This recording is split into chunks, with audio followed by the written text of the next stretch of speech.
नमस्कार, आदाब। इस वक्त हमारी मौजूदगी जो है मधेपुरा ज़िला के मुरलीगंज में है और जहां तक हम बात करने के लिए जा रहे हैं विधानसभा चुनाव को लेकर। आगामी 2025 में जो है विधानसभा का चुनाव होना है। इनमें जो है सभी लीडर जो है अपना अपना भाग्य आजमाने के लिए इस चुनाव में आए हैं। अभी हमारे साथ जो है जन स्वराज पार्टी के जो मेहमान है वो आफ्ताब आलम उर्फ सूरज जी है, जो जन स्वराज पार्टी के कार्यकारिणी सदस्य हैं।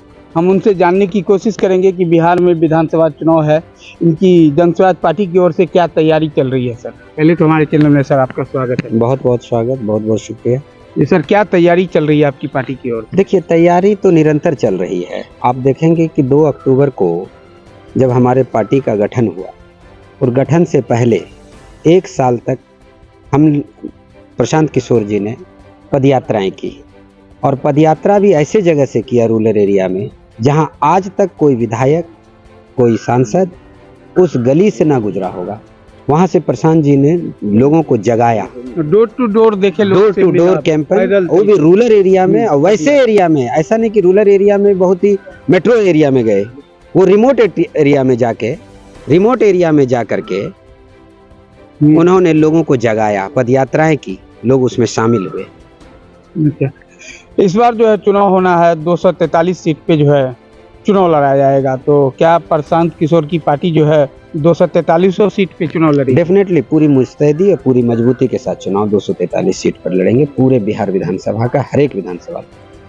अच्छा, यानी कि पार्टी का जो है नया मुख्यमंत्री का चेहरा अभी तक नहीं दिखाई दे रहा है। देखिए, मुख्यमंत्री का चेहरा दिखाई देना और व्यवस्था को बदलना वो ज़्यादा जरूरी है। मुख्यमंत्री तो जो भी जीतेंगे, एक न एक मुख्यमंत्री होगा ही। ये हमारा कॉन्स्टिट्यूशंस का सिस्टम ही है। मुख्यमंत्री भी होंगे, राज्यपाल भी होते हैं, विधायक भी होंगे, ठीक है ना, मंत्री भी होंगे। सवाल मुख्यमंत्री का चेहरे का नहीं है, सवाल है कि हर एक विधानसभा को मुस्तैदी से लड़ना और अच्छे लोगों को चुनाव जिताकर विधानसभा भेजना, जो कि शिक्षा व्यवस्था, गरीबी उन्मूलन और बेरोजगारी जैसे मुद्दे पर काम करे, भाषण ना दे। काम होना चाहिए जी, काम करने वाले लोगों को चुनना। एक चीज देखने के लिए मिल रहा है कि आप जो है विभिन्न विधानसभा का दौरा कर रहे हैं, मधेपुरा, सहरसा, पूर्णिया, सुपौल, हर जगह जा रहे हैं। क्या आपको देखने के लिए मिल रहा है? देखिए, देखने के लिए तो ये मिल रहा है कि सबसे अच्छी बात यह है कि इस जनरेशन में जो हम लोग 18 के बाद जो होश में आए, तो काफ़ी चीज़ें परिवर्तन हुआ है बिहार में। ऐसा नहीं कि नहीं हुआ है। लालू जी ने भी अच्छा काम किया, नीतीश जी भी जहाँ तक हो सका अच्छा काम कर चुके हैं। और लेकिन यहाँ पे ज़रूरी है क्वालिटी एजुकेशन की, सिस्टम्स को चेंज करने की, भ्रष्टाचार को ख़त्म करने की।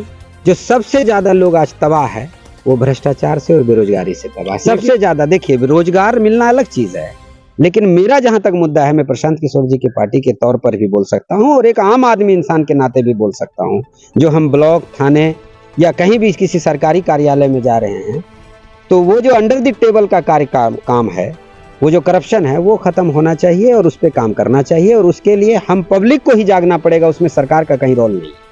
लेकिन भ्रष्टाचार को किस तरीके से खत्म किया जा सकता है? ये पब्लिकों को जागरूक करके किया जा सकता है। जैसे हेल्थ को सुधार कौन करेंगे? आप अपने हेल्थ को खुद देखेंगे।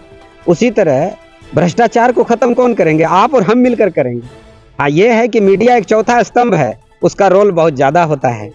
तो हम आपसे भी अपेक्षा करते हैं कि आप लोग भी इस चीज में सहयोगी पूरी तरह से बने रहें। एक सवाल और है, प्रशांत किशोर जी का मुख्य उद्देश्य है कि यहाँ से जो है पलायन को रोकना।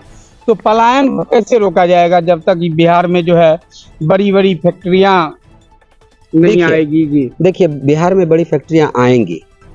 सवाल है कि आपके जो व्यवस्थापिका में बैठे हुए लोग हैं, कार्यपालिका में बैठे हुए लोग हैं, वो इस चीज़ का कार्यान्वयन कैसे करते हैं?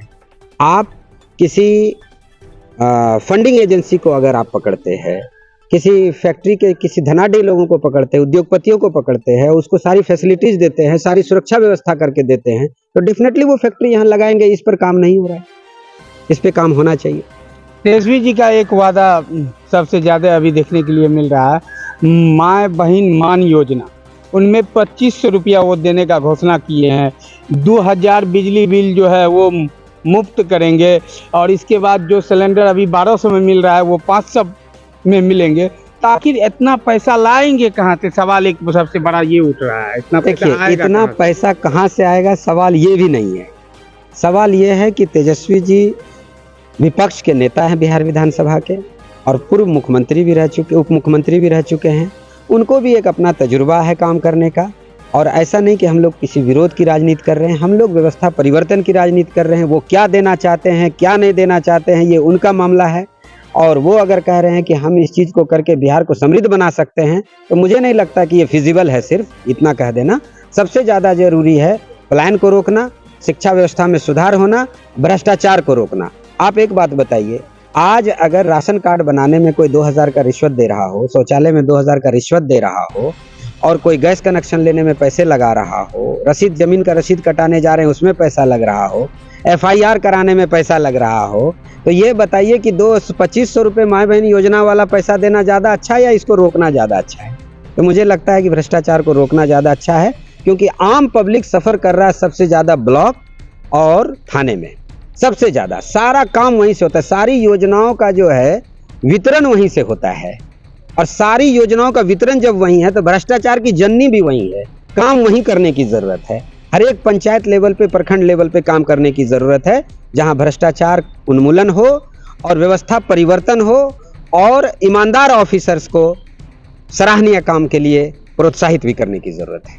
प्रशांत जी का एक मोटो और है कि जो भी भाई यहाँ से मान लीजिए पलायन करते हैं, किसी का पति जाता है, किसी का क्या कहता है बेटा जाता है, और वो घर से, माँ परिवार से, सबसे दूर रहता है, सबका जो है निगाह जो है उस बच्चे पे टिका हुआ रहता है।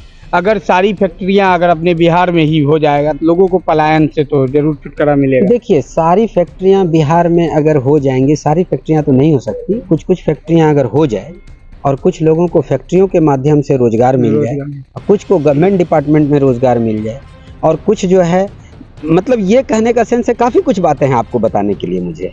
जैसे अगर आप कितने का फंडिंग करते हैं, कितना बजट होता है, कितना बजट आप सैलरी में दे रहे हैं, कितना एजुकेशन में दे रहे हैं, कितना आप रोजगार और रोड व्यवस्था में दे रहे हैं, कितना परिवहन पे खर्च कर रहे हैं, कितना ट्रेवल मामले में आप खर्च कर रहे हैं, इन सब को एक मंथन करने की ज़रूरत है, उस पर एक विचार करने की ज़रूरत है कि किस पैसे का काम किस तरह हम यूज़ करें।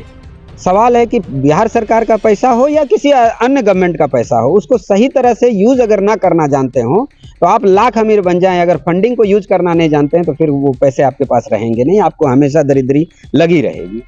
तो मेरा सेंस यही है कहने का कि फैक्ट्री लगाने की ज़रूरत है, हर तरह की फैक्ट्री की ज़रूरत नहीं है, कुछ कुछ एरिया में जोन वाइज बना ले, 10 फैक्ट्रियाँ निकाल ले, और 10-10 हज़ार अगर लोगों को दिया तो 1 लाख को लोगों को रोज़गार हो गया। लेकिन अगर आप देखेंगे कि कोई आदमी 58 साल में रिटायर कर रहा है, और यही आपका दूसरा जो नया व्यवस्था केंद्र सरकार ने लाया अग्निवीर का, उसमें 21 से 25 साल में लड़के रिटायर कर जा रहे हैं, तो वो कोई व्यवस्था भी नहीं हुआ। तो इसको समझने की ज़रूरत है। बात यहाँ वोट की नहीं है, आप किसी को भी वोट दीजिए, आप बीजेपी को दीजिए, आरजेडी को दीजिए, लालटेन को दीजिए, जिससे आपको सहमति है उससे दीजिए, लेकिन समझने की यहाँ ज़रूरत है कि आप किसको वोट दे रहे हैं, क्या वो सचमुच वो ऐसा एनालिटिकल स्किल का बंदा है, एनालिटिकल स्किल का वो एग्जीक्यूटिव चुन के आप भेज रहे हैं जो आपके बारे में आपको पैसे से मदद ना करे, लेकिन क्या वो माइंड और सलाहियत और अक्ल और इल्म से उतना मदद कर दे कि आपका परिवार पूरी तरह से सुखी संपन्न और धनवान हो जाए। क्या परिचय हुआ? मेरा नाम आफ्ताब है, मुझे आफ्ताब उर्फ सूरज भी बोलते हैं। मेरा ये होम डिस्ट्रिक्ट है मधेपुरा जिला, और आपके समक्ष हूँ, बराबर मुलाकात होती रहती है। हमारे साथ खास बातचीत करने के लिए जनस्वराज के सूत्रधार आफ्ताब आलम, जो लगातार विभिन्न प्रखंडों का दौरा कर रहे हैं, लोगों से मिल रहे हैं, उनका हालचाल जान रहे हैं। अभी कड़ाके की ठंड है तो हमसे मुलाकात हो गई, तो हम सोचे क्यों न चुनावी मुद्दा पे बात कर लिया जाए। तो बहरहाल हमारा खबर आपको कैसा लगा? अगर आप हमारे चैनल को यूट्यूब पे देख रहे हैं तो उसको आप सब्सक्राइब करें, अगर आप फेसबुक पेज को देख रहे हैं तो उसको आप फॉलो करें। खबर आपको कैसा लगा कमेंट बॉक्स पर में अपनी प्रतिक्रिया अवश्य दें। तब तक के लिए देखते रहे देसी समाचार 11 और न्यूज कोशिश संचार। जय हिंद।